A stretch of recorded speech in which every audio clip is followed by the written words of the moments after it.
कहानी शुरू होती है। हम एक लड़की को देखते हैं जो समंदर के किनारे घूम रही थी। उसे वहाँ पर एक सूटकेस नजर आता है। जैसे ही वो उसे खोलती है उसकी बदबू से उसे उल्टी आ जाती है। उसमें से किसी का कटा हुआ हाथ निकलता है। अब कहानी चली जाती है 10 साल पीछे। हम यहाँ पर जान पाते हैं ये किसका हाथ था और इसके साथ क्या हुआ था, उसकी ऐसी हालत क्यों हुई। हम मेलेनी नाम की एक लड़की को देखते हैं जो एक होटल में वेट्रेस का काम करती थी और साथ ही साथ नर्सिंग की पढ़ाई भी कर रही थी। एक दिन उसके पास एक आदमी आता है जो उसके साथ वहीं पर वेटर का काम करता था। उस आदमी का नाम बिल होता है। वो उसको अपने साथ बाहर खाने पर ले जाने का पूछता है। अब मेलेनी भी ये जानती थी कि इसकी पहले भी एक दोस्त है। ये उसके साथ फिर भी जाने के लिए तैयार हो जाती है। ये कसिनो में काफी वक्त गुजारते हैं, गेम्स खेलते हैं। बिल अब मेलेनी को अपने लिए बहुत खास समझने लगा था क्योंकि वो गेम्स में अच्छे खासे पैसे कमा रहा था। उसे ऐसा लग रहा था कि वो उसके लिए बहुत लकी है। और अब आहिस्ता आहिस्ता मेलेनी को भी बिल से प्यार होने लगा था। जब इस बारे में वो अपनी दोस्त को बताती है तो वो कहती है बिल बिल्कुल अच्छा नहीं है, उसकी तो पहले भी शादी हो चुकी है और वो तो बस ऐसे ही हर किसी को अपनी बातों में लगाता है। पर मेलेनी कुछ भी समझने के लिए तैयार नहीं थी। कहती है मैं उसे बदल दूंगी, मेरे प्यार से वो बदल जाएगा। अब इसी तरह वक्त तेजी से गुजरने लगा था। बिल और मेलेनी दोनों एक ही घर में रहने लगते हैं। पर तभी एक दिन एक औरत मेलेनी के पास आती है। ये कोई और नहीं बल्कि बिल की बीवी थी। वो उससे कहती है मेरा हस्बैंड बिल्कुल अच्छा इंसान नहीं है,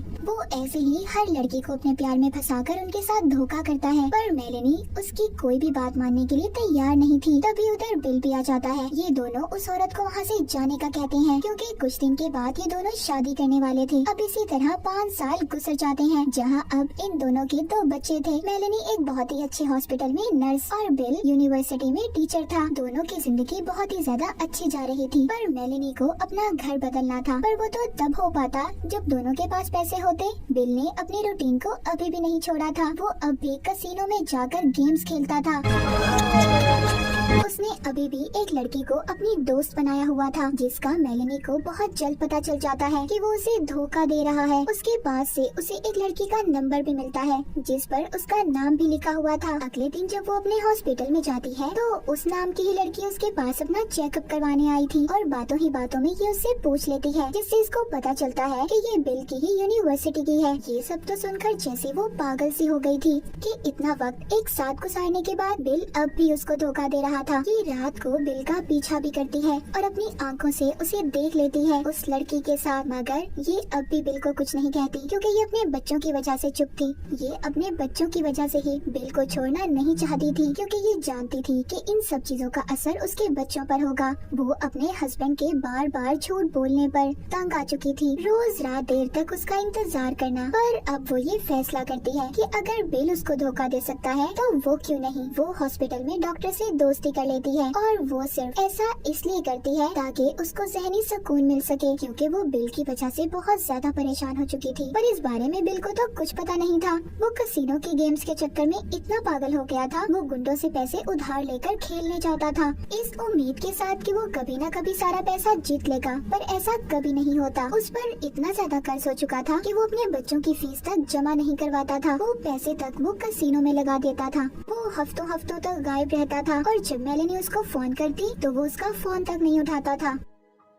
उनका रिश्ता बस टूटने ही वाला था। पर वो बिल को डाइवोर्स देना नहीं चाहती थी क्योंकि बचपन में भी उसके साथ ये सब हुआ था। उसके डैड की मौत के बाद उसकी मॉम ने दूसरी शादी कर ली थी पर उसको वैसा प्यार नहीं मिल सका जैसा उसे उसके सगे डैड से मिलता और यही सब वो अपने बच्चों के साथ होने देना नहीं चाहती थी। अब इसी तरह देखते देखते 4 साल और गुजर जाते हैं। उनको उनका दूसरा घर भी अब मिलने वाला था। पर ऐसा कैसे हो पाता, उसके लिए तो इन्हें पैसे चाहिए थे और बिल के पास कोई पैसा नहीं था। वो अपनी अय्याशी की जिंदगी में था। एक दिन मेलेनी उस लड़की का मैसेज पढ़ती है जो बिल की दोस्त थी, जो उसके साथ उसके यूनिवर्सिटी में भी थी। वो उसको अपने पास बुला रही थी। जब ये उसका पीछा करती है तो बिल उस लड़की को लेकर जाने ही वाला था पर ये पार्किंग एरिया से गाड़ी को दूसरी साइड पर खड़ा कर देती है क्योंकि गाड़ी की दूसरी चाबी मेलेनी के पास थी। अब जब बिल घर आता है तो उसको बहुत गुस्सा आता है क्योंकि वो जानता था कि ये काम मेलेनी ने किया है। वो उस पर चिल्लाता है, उसे मारने भी वाला था।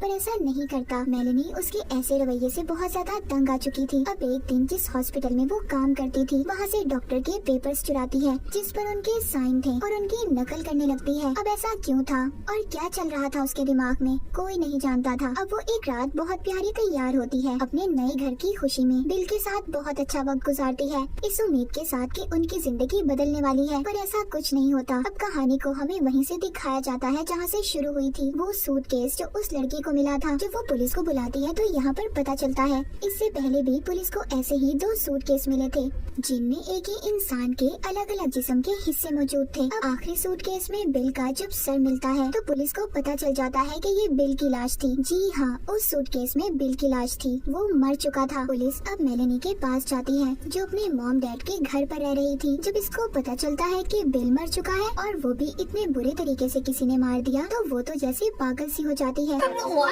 अब जब पुलिस इस केस की छानबीन करती है जिसके बाद कुछ अलग बातें सामने आती हैं। कुछ वक्त पहले इनकी जिंदगी में क्या हुआ था मेलेनी पुलिस को बताती है। कहती है हम लोग नया घर लेने वाले थे जिस पर बिल बिल्कुल खुश नहीं था। हम दोनों में झगड़ा भी हुआ, उसने मुझ पर हाथ भी उठाया जिसके बाद अपना सामान पैक करके घर से चला गया। वो बताती है मुझे ऐसा लगा हमेशा की तरह अपनी किसी दोस्त के पास गया होगा। मैं उस आदमी के साथ नहीं रहना चाहती थी इसीलिए मैंने उससे अलग होने का फैसला किया। पुलिस को ये सब बातें बताने के बाद मेलेनी डॉक्टर के पास आती है। हॉस्पिटल में वो डॉक्टर को बताती है कि मैं अब बिल के साथ और नहीं रहना चाहती क्योंकि वो अच्छा आदमी नहीं है। डॉक्टर उसकी बातों पर हैरान था क्योंकि कुछ दिन पहले उसने उससे कहा था कि मैं अपने बच्चों का बचपन खराब नहीं करना चाहती। दूसरी तरफ पुलिस भी इस केस की छानबीन शुरू कर देती है। तभी पुलिस को पता चलता है कि मेलेनी ने जो कुछ भी बता रही थी कि सब कुछ उसने बिल के गायब होने के बाद किया। जब पुलिस उसके घर की तलाशी लेती है तो वैसा ही उन्हें एक और सूटकेस मिलता है। पूछने पर ये बताती है